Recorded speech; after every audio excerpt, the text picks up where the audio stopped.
St. Bart's is Britain's oldest hospital. Founded in 1123, today it's renowned for its work in cancer treatment and heart surgery. Former surgeon gynaecologist to the late Queen, Sir Marcus Setchell, is the deputy chairman of St. Bart's Heritage, fundraising to preserve the historical parts of the hospital.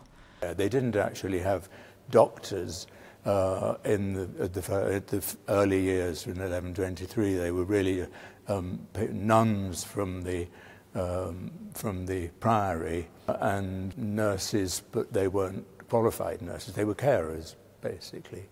But I think its long history is a very important part of it.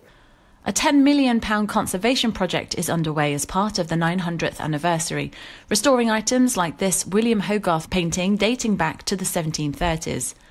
In the 18th century, they started to undertake the first medical procedures, the first operations, which you can imagine at that time was quite a terrifying thing because there wasn't anaesthetic, anything like that. Behind us on Hogarth's painting, you can see a sort of group of figures who represent the patients of the hospital with various diseases and ailments, including a blind man with a stick, and that's a reminder that the hospital had actually appointed its first eye surgeon in 1720. So medical advances were happening, medical education was changing, and from the 18th century onwards, the hospital began to develop into what we really know today as a modern hospital.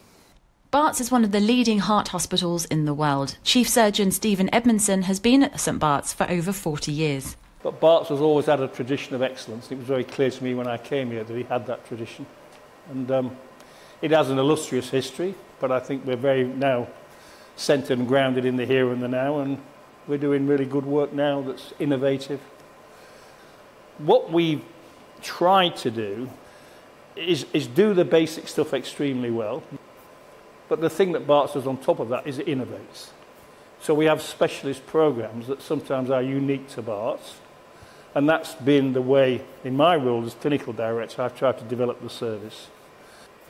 And I think if there's a single word that typifies Bart's about excellence, it is the culture that we have of striving all the time to do the best for our patients. A breast cancer treatment centre is also being built as part of the 900th anniversary campaign. We will have surgery from the breast surgeons to the plastic surgeons all on one site so that more challenging breast surgery can be done, for example, doing reconstructions immediately for patients to have choice about what reconstruction they have at the time. With the preservation and innovation at St. Bart's, staff hope the iconic hospital will continue to serve generations to come. Lisa Hartle, GB News, London.